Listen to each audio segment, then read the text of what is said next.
بغیر آب و دانہ کے زندہ نہیں رہ سکتا، تو حضرت صابر کلیلی کیسے رہ گئے؟ ارے نگاہوں کا دھوکہ تھا کہ ان کا جسم نظر آ رہا تھا، وہ پیکر روح بنے ہوئے تھے، ان کے جسم نے حکم روح حاصل کر دیا تھا اور وہ پیکر روح بنے ہوئے تھے، عشق الہی میں وہ فنا تھے، جسم فنا ہو رہا تھا، روح پرواز چل رہی تھی۔ کوئی جسم بغیر آب و دانے کے زندہ نہیں رہ سکتا۔ حضرت حسین شاہ لاہوری رحمت اللہ علیہ کو دیکھو، اکبر اعظم نے انہیں جیل میں قید کر دیا، بند کر دیا جیل میں، اور جب وہ اپنے محل میں اپنے خاص کمرے میں جب ہو گیا تو کیا دیکھتا ہے کہ حسین شاہ لاہوری کمرے کے گوشے میں کھڑے ہوئے ہیں۔ حیرت زدہ ہو گیا کہ یا اللہ، انہیں تو میں نے جیل میں بند کر دیا تھا، یہ یہاں کیسے؟ ارے ان کے جسم نے حکم روح حاصل کر لیا تھا، وہ پیکر روح بنے ہوئے تھے۔ نگاہوں کا دھوکہ تھا ان کا جسم نگاہوں کا دھوکہ تھا۔ یہ کیسے ہوتا ہے؟ نگاہوں کا دھوکہ کیسے ہوتا ہے؟ ارے ایک مثال دوں، فرض کریے کہ آپ پلیٹ فارم پہ ٹرین رکی ہوئی ہے، آپ اس ٹرین پہ بیٹھے ہوئے ہیں، سیٹ پر بیٹھے ہوئے ہیں، آپ کی ٹرین رکی ہوئی ہے، آپ نے اپنی سیٹ لیا اور اس پر بیٹھ گئے۔ اب بازو سے ایک دوسری ٹرین جا رہی ہے، چلتے ہوئے آپ کی ٹرین رکی ہوئی ہے، بازو سامنے سے ایک دوسری ٹرین بالکل لگ کر کے پاس ہو رہی ہے، تو کیا لگتا ہے؟ ایسا محسوس ہوتا ہے کہ نہیں کہ ہماری ٹرین جا رہی ہے؟ آپ کی ٹرین رکی ہوئی ہے، سامنے والی بازو سے جا رہی ہے، تو ایسا محسوس ہو رہا ہے کہ ہماری ٹرین ہے۔ یہ نگاہوں کا دھوکہ ہے۔ تو اللہ والے اپنے نفس کو مار لیتے ہیں، روح مرا نہیں کرتی، تو جیسے وہ پہلے دستگیری کرتے ہیں ویسے آج بھی کرتے ہیں، جیسے عالم حیات میں اللہ والے دستگیری کرتے ہیں ویسے ہی آج بھی کرتے ہیں، اس لیے کہ جسم مرتا ہے، روح نہیں مرتی۔ تو دیکھیے انسان میں دو چیزیں ہیں، ایک ہے انسان کا جسم اور ایک ہے اس کی روح۔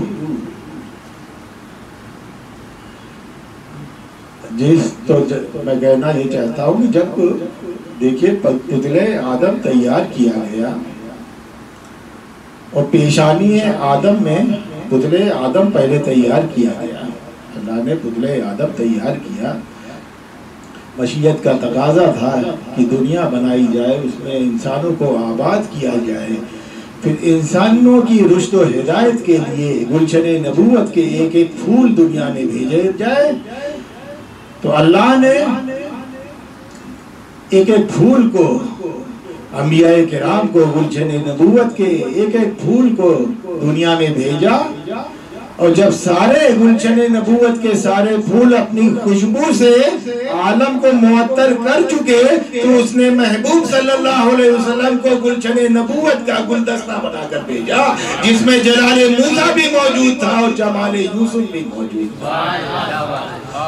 تو یہ گلشن کی ساری پتیاں برگے ہینا سے کہیں انا برکم مثلکم انا برکم مثلکم، تو کیا یہ کہنا صحیح ہوگا؟ جوہی کی پتی مہندی کی پتی سے کہے اے مہندی کی پتی میں بھی تیری طرح ایک پتی ہوں، تو کیا اس کا کہنا صحیح ہوگا؟ گلاب کی پتی مہندی کی پتی سے کہے اے مہندی کی پتی میں بھی تیری طرح سے ایک پتی ہوں، تو کیا کہنا صحیح ہوگا؟ چمیلی کی پتی مہندی کی پتی سے کہے اے مہندی کی پتی میں بھی تیری طرح سے ایک پتی ہوں، تو کیا یہ صحیح ہوگا؟ ارے برگے ہینا جواب دے گی، مہندی کی پتی جواب دے گی کہ تو میرے مثل ہے، ارے جو تیرا ظاہر ہے وہی تیرا باطن ہے، اور میرا ظاہر کچھ ہے اور میرا باطن کچھ ہے، تو ہم اگر اپنے مہندی کی پتی کہے گی میرا ظاہر کچھ ہے میرا باطن کچھ ہے، مجھ کو اگر نچوڑ دیا جائے تو میں ہاتھ کو بھی سرخ کر دوں گی، میرا ظاہر سبز ہے میرا باطن سرخ ہے، تو ہم اگر اپنے مقام بشریت کو الٹ دے تو کچھ نہ رہ جائے، اور میرے نبی جو اپنے مقام بشریت کو الٹ دے تو قد جاءکم من اللہ کے نور مصداق نظر آئے، قد جاءکم من اللہ نور کے مصداق نظر آئے۔ آفتاب کی پاشیاں مات پڑ جائے، کائنات کی چمک اور دمک مات پڑ جائے، وہ جو مسکرا دے تو بجلی کون جائے، وہ جو زلف عنبری بکھیر دے تو واللیل اذا سجا کے مظہر نظر آئے۔ ان کی حقیقت اور ہے، ہماری حقیقت اور ہے۔ جو ہمارا ظاہر ہے وہی ہمارا باطن ہے، اور نبی کا ظاہر کچھ ہے اور نبی کا باطن کچھ ہے۔ نعرہ تکبیر، نعرہ رسالت، اشرفی دولہ، فیضان مختوم اشرف، فیضان شیخ الہند۔ تو پتلے آدم تیار کیا گیا۔ سب سے پہلے پتلے آدم جسم جو ہے یہ مٹی اور پانی کا ہے، بنا ہوا ہے، اس دنیا کا ہے، روح اس دنیا کی نہیں ہے، عالم لطیف کی ہے، عالم بالا کی ہے، یہ عالم اجسام، وہ عالم ارواح۔ تو سب سے پہلے پتلے آدم تیار کیا گیا، اور معلوم ہے جب روح جناب آدم علیہ السلام کے پتلے آدم میں روح ڈالی جاتی تھی تو روح نکل آیا کرتی تھی، روح نکل آ جائے کہ اے اللہ، یہ مٹی کا بنا ہوا پتلا، یہ عالم کثیف، اور میں عالم ارواح کی رہنے والی، عالم لطیف کی رہنے والی، اور یہ مٹی کا پتلا عالم کثیف، لوگ تو لطیف شے کثیف جگہ کیسے رہ سکتی ہے؟ تو روح کو سکون نہیں ملتا تھا، بے قرارانہ روح جناب آدم علیہ السلام کے ہیکل آدم سے نکل آیا کرتی تھی۔ تو پھر پروردگار عالم کا نے پتلے آدم میں، پروردگار عالم نے نور محمد صلی اللہ علیہ وسلم جلوہ گر فرمایا۔ جب پتلے آدم میں نور محمد جلوہ گر فرمایا، چمکایا گیا، اور اس کے بعد جو روح آدم کو جسم آدم میں ڈالا جانے لگا تو روح آدم نے دیکھا کہ ارے اس میں تو نور محمد صلی اللہ علیہ وسلم جلوہ گر ہے، جو اس عالم سے کہیں پہلے، سارے عالم سے کہیں پہلے عالم ارواح میں رہ رہا تھا نور محمد۔ سب سے پہلے نبی کا اللہ نے اپنی قدرت سے میرے نبی کا نور پیدا کیا، بنایا، ساری کائنات سے پہلے، سب سے پہلے۔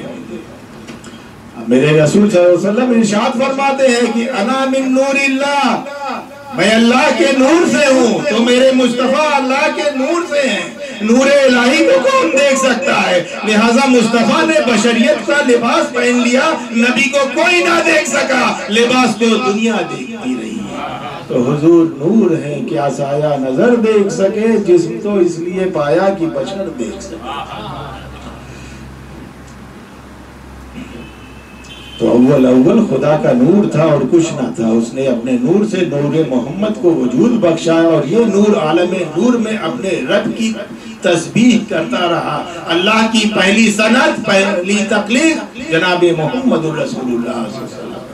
تو جب پیشانی آدم میں نور محمد جگمگایا گیا تو روح آدم نے دیکھا ارے اس پیشانی میں تو نور مصطفیٰ جلوہ گر ہے، تو روح آدم کو جسم آدم میں قرار آ گیا۔ سمجھ گئے؟ اب دیکھیے ماں باپ کا فیضان، ماں باپ کا فیضان یہ ہے کہ دونوں کے پیار اور محبت سے اللہ کا یہ کرم خاص ہوا کہ وہ روح جو عالم بالا، عالم لطیف میں تھی، عالم ارواح میں تھی، وہ نیچے آئی اور بچے کے جسم میں داخل کی گئی۔ یہ فیضان ہے کس کا؟ والدین کا۔ بلند مقام کی رہنے والی روح کو نیچے بلا لیا، وہ روح بچے کے جسم میں۔ تو یہ والدین کا فیضان، اونچے مقام کی رہنے والی، عالم ارواح کی رہنے والی روح کو نیچے بلا لیا۔ اور جب وہ بچہ بڑا ہوا تو شیخ کی بارگاہ میں گیا، اپنے پیر کی بارگاہ میں گیا، ولی کامل کی بارگاہ میں گیا، تو انہوں نے جب روحانیت کی تعلیم دینا شروع کی، خانقاہ جسے کہتے ہیں، علم ظاہر علم باطن دونوں یہاں تعلیم ملتی رہی اس بچے کو، جب شیخ کی بارگاہ میں آیا، اپنی پیر کی بارگاہ میں وہ بچہ آیا، تو جب انہوں نے روحانیت کی تعلیم دینی شروع کی تو وہ روح جو عالم بالا عالم ارواح سے نیچے آئی تھی، وہ روح پھر عالم بالا کی طرف جانے لگی۔ شیخ کی جب تعلیم ہوئی، پیر کی جب تعلیم ہوئی، ولی کامل صاحب علم پیر کی جب تعلیم شروع ہوئی، شیخ کی تعلیم شروع ہوئی، تو وہ روح جو عالم بالا عالم لطیف سے نیچے آئی تھی پھر اوپر کی طرف عالم ارواح کی طرف جانے لگی، بلندی کی طرف جانے لگی۔ تو اب یہ بتاؤ کہ جو اوپر سے نیچے بلائے وہ افضل یا جو نیچے سے اوپر کو لے جائے وہ افضل؟ جو بلندیوں کی طرف لے جائے وہ افضل۔ جو انسان کے نفس کو مارے اور ختم کرے اور اللہ کی طرف لے جائے وہ افضل، جو بلندیوں کی طرف لے جائے وہ افضل۔ تو اب دیکھو، سارے پیروں کے پیر، سارے شیخوں کے شیخ، سارے اماموں کے امام، سارے رسولوں کے رسول ہمارے رسول صلی اللہ علیہ وسلم ہیں، ہمارے نبی ہیں۔ اب اس تمہید کی روشنی میں اس حدیث کو دیکھو، لا یؤمن احدکم حتی اکون احب الیہ من والدہ وولدہ والناس اجمعین۔ تم میں سے وہ شخص اس وقت تک مومن کامل نہیں ہو سکتا جب تک کہ وہ اپنے والدین اور ساری کائنات سے زیادہ مجھ سے محبت نہ کرتے ہیں، نبی نے ارشاد۔ تو دیکھو یہ بلندی کب ملے گی؟ جب شیخ کی تعلیم ہوگی، پیر کی بارگاہ میں آؤ گے، زانوئے ادب بیٹھو گے، اور ان کے روحانی فیضان سے یہ تعلیم حاصل ہوگی۔ شیخ الہند پیر طریقت کی تعلیم سے آپ کو وہ معرفت حاصل ہوئی ہے اور ہوگی انشاءاللہ تعالی۔ اللہ کی رحمت ہوگی، دنیا بھی آپ سب کی روشن ہوگی اور آخرت بھی روشن ہوگی۔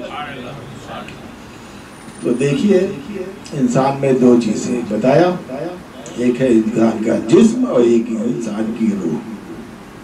یہ دنیا جس میں ہم آئے ہیں یہ امتحان کی دنیا ہے، یہ پہچان کرانے کی دنیا ہے۔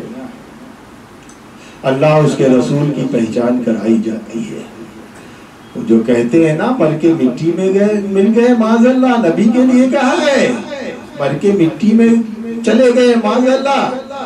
ارے ان نادانوں سے کہو، انہی ہمارے سرکار صلی اللہ علیہ وسلم کی عظمت کو دکھانے کے لیے تو مٹی میں ملے ہوئے جسم مردے کو جلایا جاتا ہے، اور نکیرین سوال کرتے ہیں ما تقول فی شان ھذا الرجل، تم اس مرد خاص کے بارے میں کیا کہتے ہو؟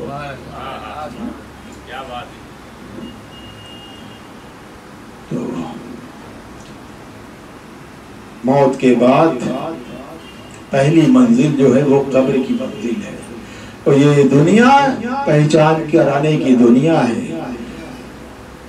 یہاں اللہ اور اس کے رسول کی پہچان کرائی جاتی ہے۔ پہچان کرانے والا اگر آپ کو صحیح پہچان کرائے گا تو آپ دیکھو گے اور پہچان جاؤ گے، اور پہچان کرانے والا اگر آپ کو غلط ہی پہچان کرا دے گا تو آپ دیکھو گے بھی اور نہیں پہچان کر پاؤ گے۔ مثال کے طور پر فرض کرو کہ ایک ہمارا چاہنے والا میرا نام سن کر کے کہیں سے آیا ہو، بمبئی اسٹیشن پہ اترا ہو۔ یہ پہچان کرانے کی دنیا، یہاں پہچان کرائی جاتی ہے۔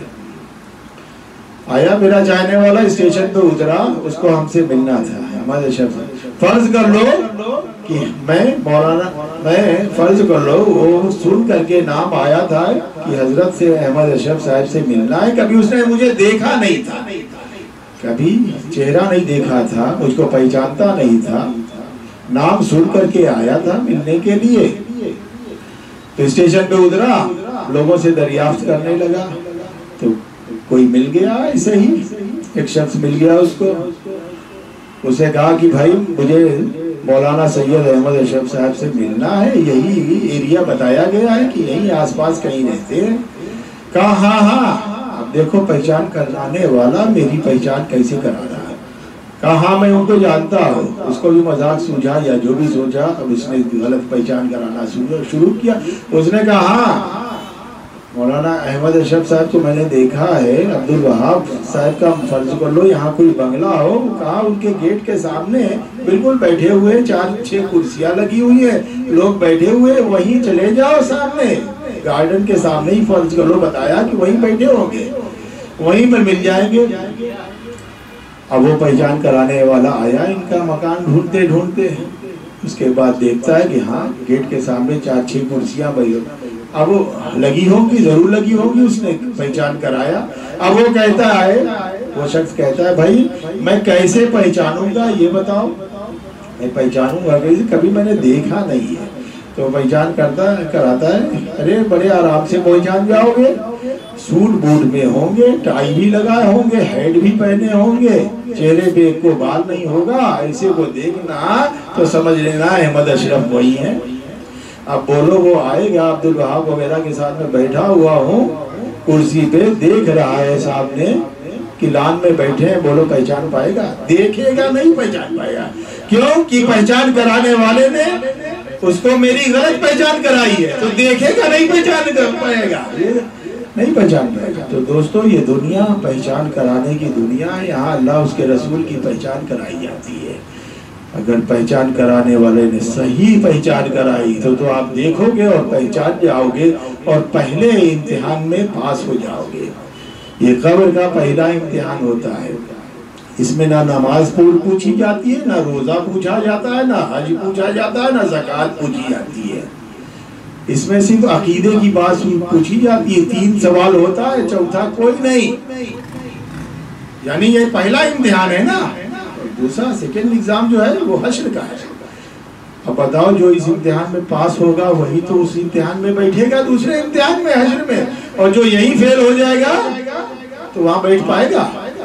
ارے نہ فرض کرو کوئی اسکول کا طالب علم ہو، وہ 9ویں کلاس میں پڑھتا ہو، 9th میں پڑھتا ہو، فیل ہو گیا ہو، تو بولو اس کو 10th میں بیٹھنے کی کرسی ملے گی؟ 10th کے کلاس روم میں جانے کو اس کو اجازت ملے گی؟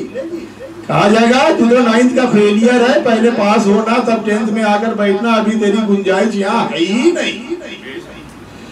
تو یہ دنیا پہچان کرانے کی دنیا ہے۔ 3 سوال ہوتے ہیں، من ربک، قبر میں نکیرین 3 سوال کرتے ہیں، من ربک، تمہارا رب کون ہے؟ تو دیکھو نکیرین کا پہلا سوال یہ اس لیے ہوتا ہے کہ یہ دیکھیں کہ یہ مردہ جو ہے یہ خدا کا ماننے والا ہے یا کوئی دہریہ ہے۔ دہریہ جو ہے وہ خدا کے وجود کا انکار کرتا ہے اور کہتا ہے دنیا کا وجود بس ایسے ہی ہو گیا۔ اب میں بتاؤں کہ ایک دہریہ کا واقعہ، کہ ایک دہریہ حضرت رابعہ بصریہ کے پاس آیا۔ حضرت رابعہ بصریہ اللہ کی بہت بڑی ولیہ، آپ جانتے ہو گے، بہت بڑی اللہ کی ولیہ، چرخہ چلایا کرتی تھی، چرخہ چلایا کرتی۔ تو دہریہ آ گیا، اس نے سوال کیا، اے رابعہ، خدا کے وجود کی، اے رابعہ آپ کے پاس دلیل کیا ہے بتائیے؟ حضرت رابعہ نے اس دہریہ کو دیکھا اور کہا، اے دہریہ، اللہ کے وجود کی دلیل یہی میرا چرخہ ہے جسے میں چلا رہی ہوں۔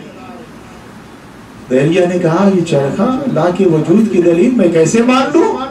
کہا، یہ دہریہ دیکھ، جب تک میں اس چرخے کو چلاتی ہوں تو یہ چرخہ برابر چلا کرتا ہے، چلتا رہتا ہے، جب تک میں چلاتی ہوں یہ چرخہ برابر چلتا ہے، اور جب میں اس چرخے کا چلانا بند کر دیتی ہوں تو اس کا چلنا بھی بند ہو جاتا ہے۔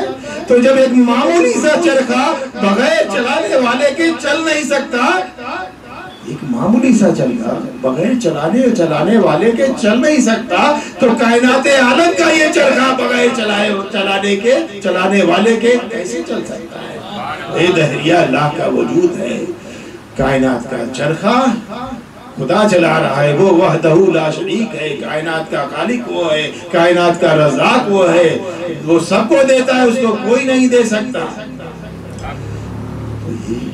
اس نے کہا، اچھا، اے دہریہ مان لیا کہ دنیا کا چرخہ چلانے والا خدا ہے جیسا کہ آپ کہہ رہی ہو، چلو مان لیتے ہیں، لیکن آپ کہہ رہی ہو کہ اللہ ایک ہے، قل هو اللہ احد، خدا دو کیوں نہیں ہو سکتا؟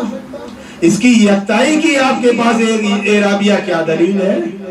حضرت رابعہ نے کہا اے دہریے یہی میرا چرخہ خدا کے یکتائی کی بھی اس کے ایک ہونے کی بھی یہی دلیل ہے، یہی میرا چرخہ جسے میں چلا رہی ہوں۔ تو دیکھو لوگ چرخے سے دھاگا نکالتے ہیں، کپڑا بناتے ہیں، یہ ایسی اللہ کی ولیہ اللہ کے وجود کی دلیل اس چرخے سے ثابت کر رہی ہیں، اپنے چرخے سے۔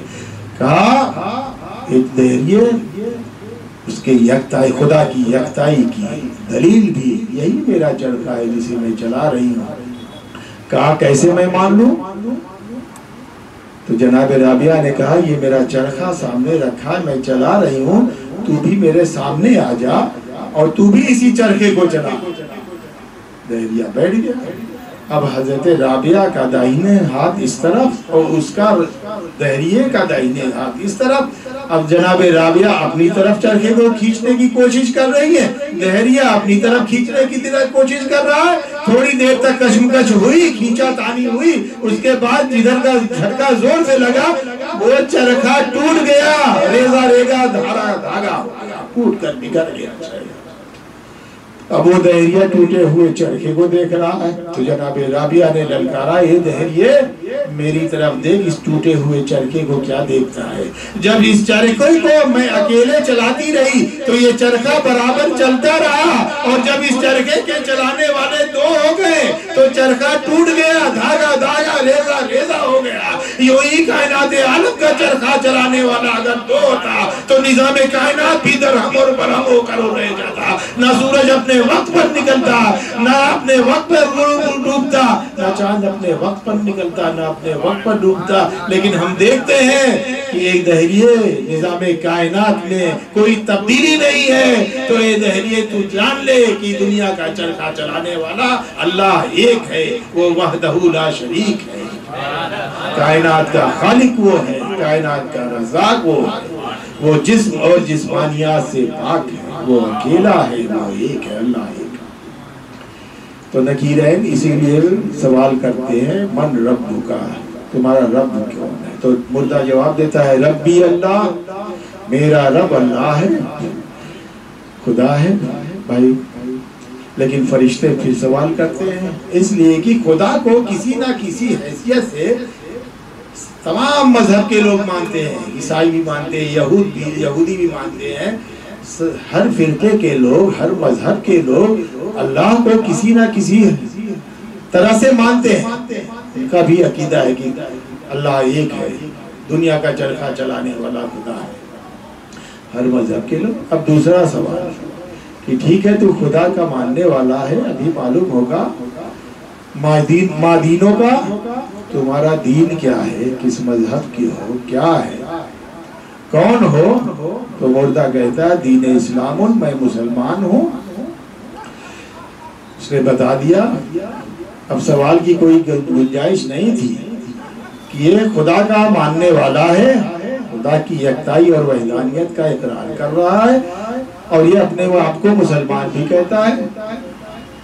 لیکن نکیرین کہتے ہیں نہیں، اتنا ہی نہیں ہے، مسلمان اپنے کو بہت سے لوگ کہتے ہیں۔